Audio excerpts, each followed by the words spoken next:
राधे राधे प्रभु जी, आप सबको राधे राधे। आप सभी अच्छे होंगे, प्रसन्न होंगे और स्वस्थ होंगे। आप सभी का मेरे YouTube चैनल पे हार्दिक अभिनंदन, सबका स्वागत है। बहुत ही सुंदर प्रसंग लेकर के आपके सामने हाजिर हुआ हूँ। सोमवती अमावस्या, इस व्रत को करने का फल क्या है, इसकी पूजा की विधि क्या है, विधान क्या है, क्यों किया जाता है, यही इस प्रसंग के भीतर मैं आपको कथा सुनाऊंगा। एक ब्राह्मण थे, दोनों दंपत्ति, उनकी अर्धांगिनी और वो खुद, और उनकी एक घर में बेटी थी। बेटी धीरे धीरे बड़ी होने लगी, पूर्णिमा के चांद जैसे वो बढ़ने लगी। बेटी धर्मपरायण थी, संस्कारी थी, पूजा पाठ में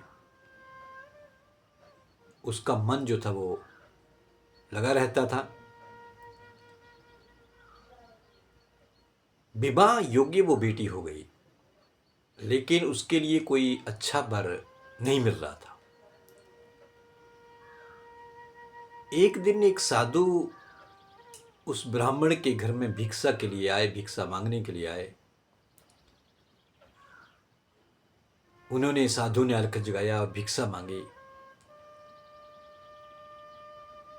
ब्राह्मण की पत्नी ने अपनी बेटी से कहा कि बेटी जाओ, उस ब्राह्मण को कुछ दान दक्षिणा भिक्षा दे दो। बेटी बाहर गई, साधु को प्रणाम किया और उन्हें जो भी भीतर से जो भिक्षा लेकर के आई थी वो ब्राह्मण के उस कमंडल में, उस बर्तन में वो डाल दी, कुछ दक्षिणा दी। ब्राह्मण ने उसे शुभ आशीर्वाद दिया, आयुष्मान भव, आपकी लंबी आयु हो। चलते चलते साधु ने बेटी का हाथ देखा तो बाबा ने क्या देखा कि बाबा हैरान हो गए कि उस बेटी के हाथों में वो लकीर नहीं है जो सौभाग्य को देने वाली हो। इसके हाथों में वैधव्य योग लिखा हुआ है, यानी कि अगर इसका विवाह हो जाएगा तो विधवा का योग लिखा हुआ है। इतनी देर में उस कन्या की माता पिता भी बाहर आ गए, साधु को प्रणाम किया। साधु को हैरान देखा, पूछा बाबा जी क्या बात हो गई। कहा कि आपकी बेटी के हाथों में विवाह की रेखा नहीं है, इसकी जीवन में अगर इसका विवाह हो जाएगा तो इसके जीवन में वैधव्य योग है, विधवा होने का योग है। अब कोई साधु संत कोई ये कह दे कि आपकी बेटी के जीवन में पति का सुख है ही नहीं, विवाह हो जाएगा तो ये विधवा हो जाएगी, वैधव्य हो जाएगी छोटी उम्र में ही, तो माता पिता तो चिंतित होंगे। और वो चिंतित हुए तो उन्होंने साधु जी को प्रणाम किया कि बाबा जी, बिटिया विवाह के योग्य हो गई है और आप कह रहे हैं कि इसके हाथों में विवाह की वो रेखा ही नहीं है, विवाह अगर हो जाएगा तो इसको विधवा का जीवन यापन करना पड़ेगा। तो कोई ऐसा उपाय बताइए जिससे इसका जो सुहाग है वो भी अच्छे से बना रहे, इसका अच्छे से विवाह हो जाए, लेकिन ऐसा ना हो कि इसके जीवन में इसका पति इसको छोड़ के चला जाए या विधवा का जीवन इसको यापन करना पड़े। तो बाबा ने अपनी अंतर्दृष्टि से ध्यान लगा करके देखा कि कोई एक महिला है जो 7 समुद्र पार, जिसका नाम सोना धोबिन है। वो बहुत ही धर्मनिष्ठ औरत है, पूजा पाठ करने वाली है, कभी अपने घर से बाहर नहीं निकली, ना कहीं आई ना गई। उसकी एक बहू है, उनके पति हैं और उसका बेटा है एक। तो अगर ये बेटी आपकी कन्या अगर उस औरत के वहाँ जा कर के उसकी सेवा करे, यानी कि उसकी चाकरी करे, उसकी नौकरी करे, उसके घर में जा कर के, और उसको बिना बताए करे, उसको पता नहीं चलना चाहिए कि कौन उसकी काम कर गया, कौन उसकी सेवा कर गया, कौन उसके घर में जो चौका वगैरह साफ सफाई झाड़ू पोछा करके चला गया। तो वो अगर अपनी मांग का सिंदूर आपकी बेटी को अगर दे तो आपकी बेटी का विवाह भी हो जाएगा और ये जो विधवा का योग है वो भी मिट जाएगा। अब इतनी बात जब साधु ने उनसे कही तो वो बेटी जो थी, उस बेटी से माता पिता ने कहा कि बेटी अब आपको जाना होगा और सुबह जल्दी उनसे उठने से पहले पहले तो उन्हें उस सोना धोबिन के घर में साफ़ सफाई जैसे भी चौका वगैरह लगा करके आपने उनसे उठने से पहले पहले घर वापस आ जाना होगा। अब बेटी जा करके उनकी बेटी, वो ब्राह्मण की बेटी, उस सोना धोबिन के घर में पहुंच गई। सुबह जल्दी भोर में चली जाती है और फिर उसके घर के भीतर जो साफ़ सफाई, आंगन द्वार सारी साफ़ सफाई कर देती है, चौका वगैरह लगा देती है उस सोना धोबिन के उठने से पहले पहले। तो एक दिन सोना धोबिन ने सोचा कि मेरे उठने से पहले ये सारी साफ़ सफाई हो जाती है, चौका वगैरह लगा होता है, पूजा की सामग्री सब कुछ रखी होती है। वो पहले ही बड़ी धर्मपरायण औरत थी, वो पतिपरायण औरत थी, धर्मनिष्ठ औरत थी, पूजा पाठ करने वाली थी। अगर उसको सब कुछ बना बनाया मिल जाए, साफ़ सफाई हो करके तैयार हो, चूल्हा चौका लगा हो, तो उसके लिए तो बहुत अच्छी बात है। लेकिन वो सोना धोबिन सोचती है कि हो सकती है मेरी बहू सुबह जल्दी उठ करके ये सब तैयारी कर देती होगी, साफ़ सफाई कर देती होगी। और वो ब्राह्मण की बेटी नित्य प्रति उसका नियम हो गया कि वो सुबह जल्दी भोर में जाती है और सोना धोबिन के उठने से पहले, उनकी बहू से उठने से पहले वो सारी साफ़ सफाई वगैरह, चौका वगैरह लगा करके फिर वापस आ जाती है अपने घर। एक दिन उस सोना धोबिन ने अपनी बहू से पूछा कि बहू तू सुबह बहुत जल्दी उठ जाती है और इतनी साफ़ सफाई ये पहले तो नहीं करती, तू ऐसे चौका वगैरह लगा करके पूजा की सामग्री रख करके सब कुछ बहुत जल्दी उठ जाती है आजकल तू।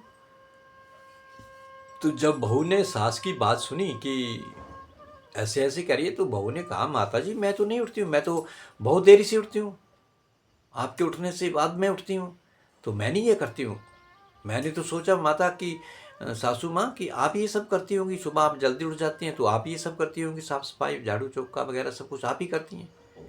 अब सास ने कहा कि मैं नहीं करती हूँ, बहू ने कहा मैं नहीं करती हूँ, तो ये करता कौन है। अब उन्होंने विचार किया कि कल सुबह जब उठेंगे हम तो सुबह जल्दी उठ जाएंगे, अब देखेंगे कि कौन ये साफ़ सफाई करता है हमारे घर के भीतर, ऐसा कौन देवी देवता आ गया, कौन जो हमारे घर के भीतर ये चौका लगाता है, पूजा पाठ की सामग्री सब कुछ रख देता है। अब दूसरे दिन वो ब्राह्मण की बेटी, वो कन्या उस घर में आई, सुबह ही भोर में पहुंच गई।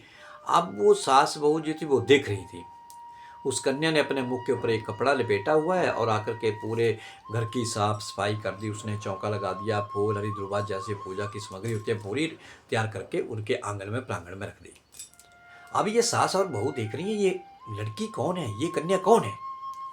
अब सास एकदम वहाँ से निकली और जाकर के सीधी, जैसे ही वो कन्या घर को जाने को मुड़ी कि अपने घर के लिए वापस जाने लगी, इतनी देर में जो सास थी, वो सोना जो धोबिन थी, वो जल्दी से गई और उस कन्या के पाँव पकड़ लिए, कहा देवी तुम कौन हो और ये सब क्यों करती हो, हमारे उठने से पहले पहले ये सारे घर परिवार की आप साफ़ सफाई वगैरह कर देती हो, चूल्हा चौका सब कर देती हो, फूल ध्रुवा हरी पूजा की सामग्री आप सब कर देती हो, ये क्यों आखिर। अब उस कन्या ने अपने मुख से ये पर्दा उठाया कि कहा कि मैं उस गांव से उस ब्राह्मण की बेटी हूँ और ऐसे ऐसे एक साधु आए थे, संत आए हमारे घर में, उन्होंने मेरे लिए कुछ जो भी बातें थी वो पूरी बातें जो थी वो सोना धोबिन से उसने साझा कर दी कि अगर कोई सोना धोबिन अगर अपनी मांग का सिंदूर मेरी मांग में लगा दे तो मेरा जो वैधव्य जो योग है, विधवा होने का योग जो मिट जाएगा और मेरा विवाह जो है वो भी शीघ्र हो जाएगा। अब जब इतनी बात सोना धोबिन ने सुनी तो वो तो धर्मपरायण औरत थी, पतिपरायण औरत थी, धर्मनिष्ठ थी, धार्मिक विचारों वाली थी, पूजा पाठ करने वाली थी। तो उसका जो घर में जो पति था वो कुछ दिनों से अस्वस्थ चल रहा था, बीमार चल रहे थे। तो सोना धोबिन ने अपनी बहू से कहा कि बहू तू घर में अपने ससुर का थोड़ा ध्यान रखना, मैं ज़रा इसके साथ इसको छोड़ आऊँ, मैं आगे तक जा कर के आऊँ। देखो प्रभु जी, आज से पहले वो कभी घर परिवार छोड़ कर नहीं गई थी, लेकिन आज उस बेटी के साथ, उस कन्या के साथ वो चली आगे। चलते चलते जो वार्तालाप हुई दोनों की, तो आज उस सोना धोबिन ने उस कन्या के लिए अपनी मांग का थोड़ा सा सिंदूर लिया और उसकी बेटी के मांग में सिंदूर लगा दिया कि इसका जो विवाह योग है वो बन जाए और इसका जो वैधव्य योग है, जो विधवा होने का योग है, वो मिट जाए। और जैसे ही उस सोना धोबी ने अपनी मांग से सिंदूर निकाल करके और उस कन्या के मांग में लगाया, तो उसका जो पति जो अस्वस्थ चल रहा था, उस सोना धोबी का पति, उसके प्राण जो थे वो निकल गए। अब वो सोना धोबिन जब उस कन्या के साथ सुबह घर से निकली थी तो बिना खाए पिए थी, निराहार थी, निर्जल थी, यानी कि पानी बिल्कुल नहीं पिया हुआ था। उसने ये मन के भीतर ये ठाना था कि मैं पीपल की परिक्रमा करके, उसकी भंवरी कर करके, उसके उपरांत उसको जल दे करके फिर उसके बाद ही मैं जल ग्रहण करूँगी। अब उसे ये ज्ञात हुआ कि मेरे पति का देहांत हो गया, वो गुजर गए। अब रास्ते में जो एक पीपल आया, तो पीपल के पास जाकर के उस सोना धोबी ने उस पीपल की पूजा की, उसकी परिक्रमा की और मालपुए की जगह उसने क्या किया, 108 जो टुकड़े थे पत्थरों के, ईंटों के छोटे छोटे टुकड़े करके हर एक परिक्रमा करने के उपरांत उन्होंने वो वहाँ पे वो टुकड़े चढ़ाए, 108 चढ़ाए, 108 परिक्रमा पीपल की पूजा पाठ की।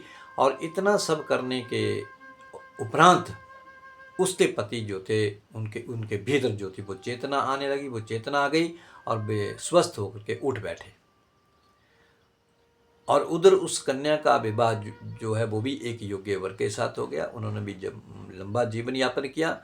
तो यहाँ पे ये सोमवती अमावस्या इसलिए कही गई क्योंकि जिस दिन सोना धोबिन ने उस कन्या की मांग में जो सिंदूर लगाया और जिस दिन उस महिला ने उस पीपल की भंवरी की, उसकी परिक्रमा की, उसको सूत्र लपेटा, उसकी पूजा पाठ की, तो उस दिन जो था वो सोमवती अमावस्या थी।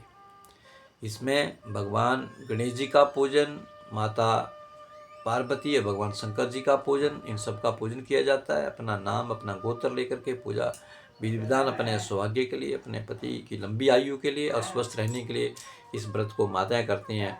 इसमें आप 108 परिक्रमा करके उस पीपल की, उनको जल अर्पित करके और उनकी षोडशोपचार पूजा करने के उपरांत उसमें मालपुए जो भी अच्छे अच्छे सुंदर पकवान हैं वो वहाँ पे चढ़ा करके, और ब्राह्मण या ब्राह्मणी के लिए, दोनों के लिए, दंपत्ति के लिए आपने सुंदर वस्त्र या कुछ आभूषण आप दे सकते हैं। अगर आपका धोता भांजा है तो आप उनके लिए भी ये चीज़ें जो हैं वो आप दे सकते हैं, जिसमें सुंदर वस्त्र हों, उनके लिए अच्छे अच्छे पकवान हों, क्योंकि भांजा जो है, धोता जो है, वो भी पूजनीय है। और ब्राह्मण दंपत्ति, इनके लिए आप ये सब कुछ कर सकते हैं। अगर आप हर एक अमावस्या का व्रत नहीं कर सकते, हर एक अमावस्या की पूजन नहीं कर सकते, जैसे हर मास एक अमावस्या आती है, तो वर्ष भर में आपको जो सोमवती अमावस्या आएगी, ये जेठ कृष्ण पक्ष की अमावस्या आई है, इस अमावस्या के दिन अगर आप विधि विधान से आप पूजा करेंगे, गणेश जी का पूजन करके, विधि विधान से पीपल का पूजन करके, उसकी परिक्रमा करके, उसको सूत्र लपेट करके और अनेक प्रकार के पकवान चढ़ा करके और ब्राह्मण दंपत्ति के लिए सुंदर से वस्त्र दे करके फिर आप इसका व्रत को करेंगे और उनका व्यापन होगा, तो अवश्य जो है वो आपके ऊपर सभी देवी देवताओं का जो है वो आशीर्वाद बना रहेगा। क्योंकि पीपल के भीतर जो है सभी देवी देवताओं का जो वास स्थान है, वहीं पर सभी पीपल के हर एक पत्ते के भीतर भगवान, हर एक शाखा के भीतर प्रभु हरि नारायण जो है उसके भीतर बसते हैं। भगवान शंकर, माता पार्वती, ये सभी देवी देवता जो उस पीपल के भीतर ही वास करते हैं।